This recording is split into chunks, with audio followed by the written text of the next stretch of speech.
오늘은 4월 4일 토요일입니다. 오늘 말씀 마태복음 27장 57절에서 66절까지 말씀입니다. 저물었을 때에 아리마대의 부자 요셉이라 하는 사람이 왔으니 그도 예수의 제자라. 빌라도에게 가서 예수의 시체를 달라 하니 이에 빌라도가 내주라 명령하거늘 요셉이 시체를 가져다가 깨끗한 세무포로 싸서 바위 속에 판 자기 새 무덤에 넣어두고 큰 돌을 굴려 무덤 문에 놓고 가니 거기 막달라 마리아와 다른 마리아가 무덤을 향하여 앉았더라.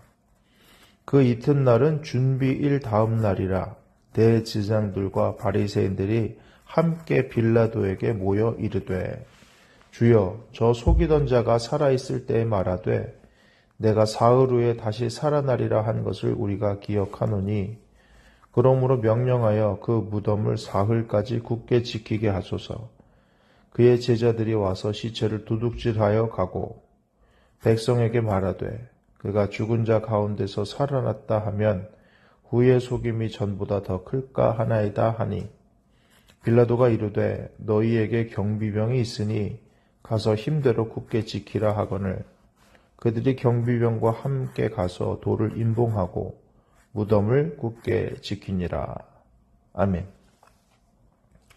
오늘 말씀 정체가 드러나다라는 제목의 말씀으로 은혜를 나누길 원합니다. 저물었을 때 아리마대 부자 요셉이라 하는 사람이 왔는데 그도 예수님의 제자였다고 오늘 본문은 얘기하고 있습니다. 아리마대 부자 요셉에 대해서 복음서에서는 설명이 되어 있는데요. 마가복음 15장 43절에 그는 존경받는 공회원이고 하나님의 나라를 기다리던 자다. 여기서 하나님의 나라를 기다리는 자는 어쩌면 예수의 제자라는 말과 같은 말일지도 모르겠습니다. 그의 신분이 존경받는 공회원, 즉 산헤드린 공회원이었다는 것을 알 수가 있습니다. 요한복음 19장 38절에는 예수의 제자요. 그러나 유대인이 두려워서 그것을 숨겼다고 얘기합니다. 그런데 그런 그의 상황에서 그의 정체가 드러날 상황이 나타났습니다. 바로 58절인데요.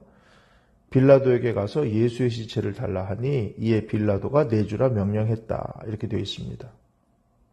그는 유대인이 두려워서 예수님의 제자라는 것을 숨겼습니다.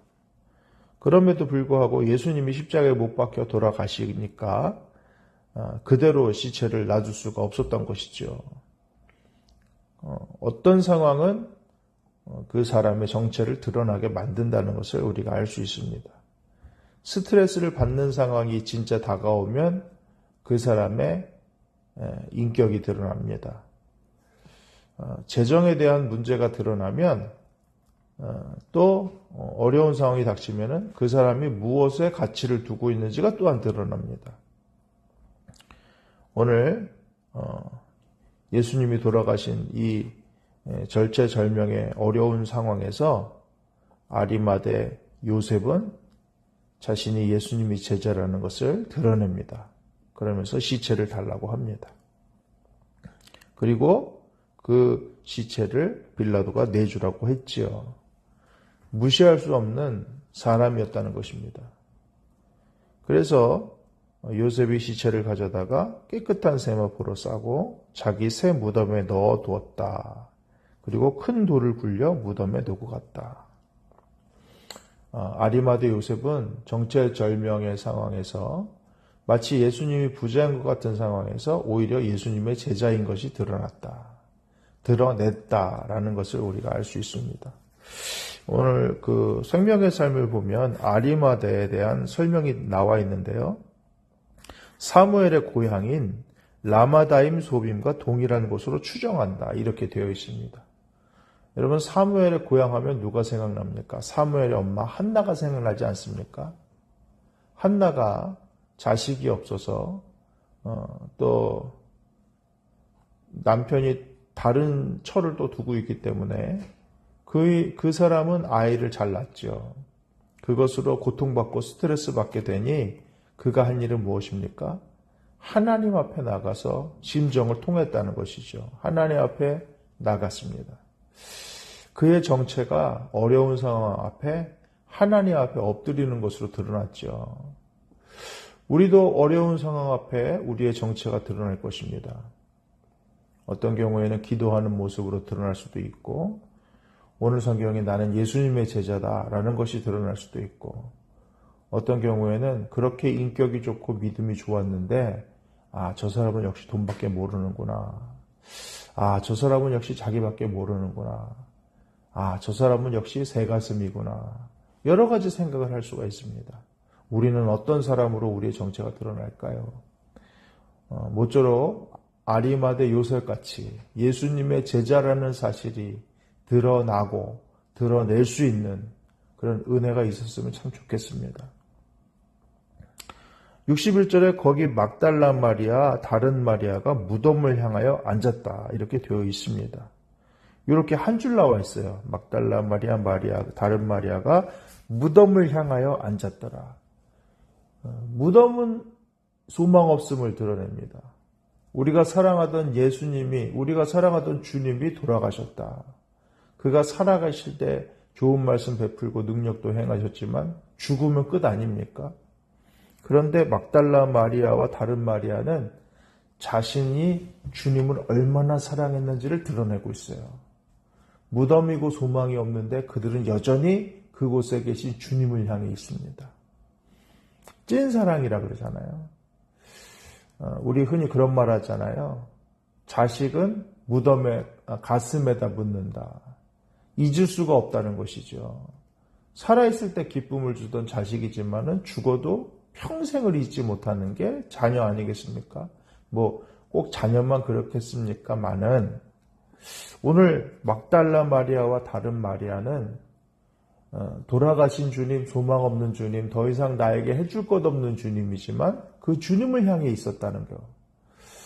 어쩌면은 이들의 모습조차 이 아리마대 요셉과 같은 궤를 하고 있다는 것을 알 수가 있습니다. 대제사장과 바리새인들이 또 빌라도에게 모여서 말했습니다. 뭐라고 말합니까? 내가 사흘 후에 다시 살아나리라 하는 것을 우리가 기억한다. 이들이 얼마나 똑똑한 사람인지를 우리가 알 수가 있습니다. 많은 제자들, 예수님의 말씀을 들었던 사람들이 예수님이 부활할 것이라는 생각을 잊어버렸어요. 상황이 너무 급박하고 안 좋다 보니까 모든 소망이 끊어진 것 같은 정신없는 상황이잖아요. 우리는 2, 3만 가도 정신이 없잖아요. 그런데 내가 사흘 후에 다시 살아나리라 하는 것을 우리가 기억한다. 예수님을 죽이고 예수님을 적대적으로 여겼던 사람들이 예수님의 말씀은 기억합니다.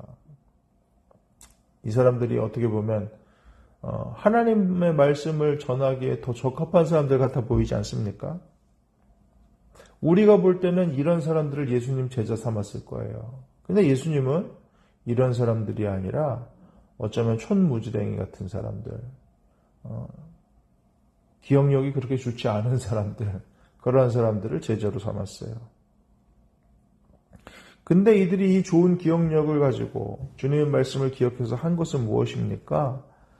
혹시라도 시체를 뺏길 수 있다. 시체를 훔쳐가고 나서는 그 예수가 부활했다고 제자들이 거짓말할 수 있다. 도둑질하고 거짓말할 수 있다. 그러니까 이거 좀 해결해달라고 빌라도에게 얘기한 겁니다. 예수님의 말씀은 기억했지만 그 말씀을 믿지는 않았어요. 이게 이들의 정체입니다. 성경에 보면 예수님을 너무 잘 알지만 예수님이여 하나님의 아들이여 당신과 우리가 무슨 상관이 있나이까? 귀신 들린 사람들이 공통적으로 하는 말이 있잖아요. 그는 그 당시 그 시절 예수님이 한참 활동하실 때 아무도 예수님을 하나님의 아들이라고 알지도 못하고 인정하지도 않았던 그때 그들은 이미 예수님을 하나님의 아들, 지극히 높으신 하나님의 아들이라고 인정했습니다. 근데 하나님과 자신들이 관계가 없다는 거죠. 결국은 그들은 여전히 멸망의 자리에서 벗어날 수 없었습니다. 오늘 성경에서 나오는 이 대제사장과 바리새인들이 마찬가지 아닙니까? 예수님께서 하신 말씀은 기억했는데 그 말씀이 믿어지지는 않아요. 그래서 그건 거짓말일 거라고 단정합니다. 그것을 억지로도 이루려고 제자들이 도둑질할 거라고 생각합니다. 지금 제자들은 아무 생각이 없어요. 충격에 휩싸여서 아무 생각이 없는데 이 사람들만 생각이 너무 많습니다. 여러분, 하나님을 제대로 믿지 않을 때 생각이 너무 많을 수 있어요. 마음이 번잡합니다. 근데 하나님을 제대로 믿는 사람은 마음이 단순해요. 그래서 마리아가 예수님 말치 앉아서 예수님 말씀 듣고 있으니까 마르다가 저에게 나를 좀 도와주라고 좀 하십시오. 그랬더니 야, 너 이거를 하든지 저거를 하든지 하나만 택해.